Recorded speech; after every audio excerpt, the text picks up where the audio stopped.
শরীফ ওসমান হাদী এক সাহসী মানবের নাম। আমি ঘূর্ণি, আমি পথ সম্মুখে যাহা পাই যাই চূর্ণি, আমি হিন্দল, আমি চলচঞ্চল।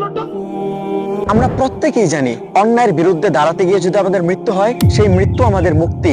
আমরা প্রত্যেকেই জানি অনিয়মের বিরুদ্ধে দাঁড়াতে গিয়ে যদি আমাদের মৃত্যু হয়, সেই মৃত্যু আমাদের মুক্তি। আমরা প্রত্যেকেই জানি মিথ্যার বিরুদ্ধে দাঁড়াতে গিয়ে যদি আমাদের মৃত্যু হয়, সেই মৃত্যু আমাদের মুক্তি। আমরা প্রত্যেকেই জানি অশৃঙ্খলার বিরুদ্ধে দাঁড়াতে গিয়ে যদি আমাদের মৃত্যু হয়, সেই মৃত্যু আমাদের মুক্তি। কিন্তু এরপরেও আমরা ঠিক কতজন অন্যায়ের বিরুদ্ধে দাঁড়াই, অন্যায়ের বিরুদ্ধে কথা বলি?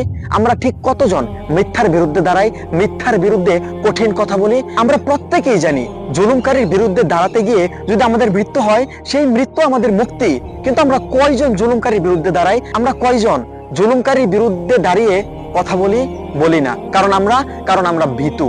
এই যে শরীফ ওসমান হাদী ভাই, যার সুন্দর পরিবার ছিল, ভালো ক্যারিয়ার ছিল, স্ত্রী ছিল, সন্তান ছিল, মা বাবা ছিল, ভাই ছিল, বেঁচে থাকার জন্য যা কিছু প্রয়োজন সেই সমস্ত কিছুই ছিল এই মানুষটার কাছে। অথচ দেখুন, এই মানুষটা আজকে এই পৃথিবীতে নেই। অথচ আমরা পারিবারিক ভাবে এলোমেলো, আমাদের জীবন এলোমেলো, আমরা সামাজিক ভাবে এলোমেলো। এরপরও আমরা কতটা ভীতু। আমরা আমাদেরকে বাঁচাতে চাই, আমরা মিথ্যার বিরুদ্ধে দাঁড়াতে পারি না। কারণ আমরা ভীতু। হ্যাঁ, আমরা ভীতু। ভাই একটু ভাবুন তো, আপনি 50-60 বছর একটা জীবন কাটায় দিলেন, আপনি মারা যাওয়ার পরে কেউ আপনার জন্য দোয়া করলো না, কেউ আপনার জন্য কান্নাও করলো না। শুধুমাত্র আপনার পরিবারের কয়েকজন মানুষ কয়েকটা দিন আপনার জন্য দোয়া করলো, কান্না করলো, ব্যাস এইটুকুই। আপনি মারা গেলেন, সবাই আপনাকে ভুলে গেল। কি হলো? আপনার এত লম্বা একটা জীবন কাটালেন, জীবনে এত কিছু করলেন, কিন্তু মৃত্যুর পরে আসলে আপনার জন্য কেউ কোনো কিছুই করলো না। আপনি জীবনে কি পেলেন আসলে?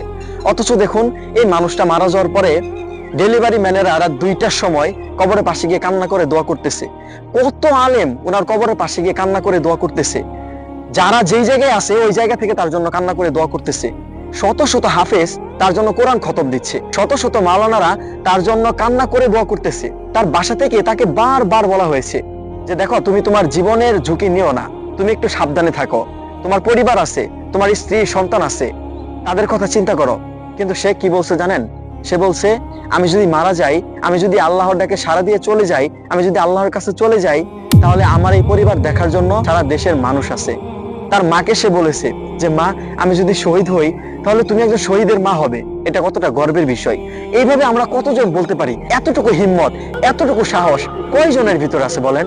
কয়জনের ভিতরে আছে? যতদিন বাঁচবো মিথ্যার বিরুদ্ধে আমার অবস্থান থাকবে, যতদিন বাঁচবো যারা জুলুম করে তাদের বিরুদ্ধে আমার অবস্থান থাকবে, যতদিন বাঁচবো যারা দেশ ধ্বংস করতেছে, দেশ ধ্বংসকারীর বিরুদ্ধে আমার অবস্থান থাকবে, যতদিন বাঁচবো ইমানি চেতনা নিজের বুকের ভিতরে ধারণ করে সত্য নিয়েই বাঁচবো। হ্যাঁ, সত্য নিয়েই বাঁচবো। হাদী ভাই আমাদেরকে এটাই শিখিয়ে গেছে। মৃত্যু হলে হবে, জীবন হারালে হারাবো, তবু সত্যের পক্ষ নিয়েই বাঁচবো।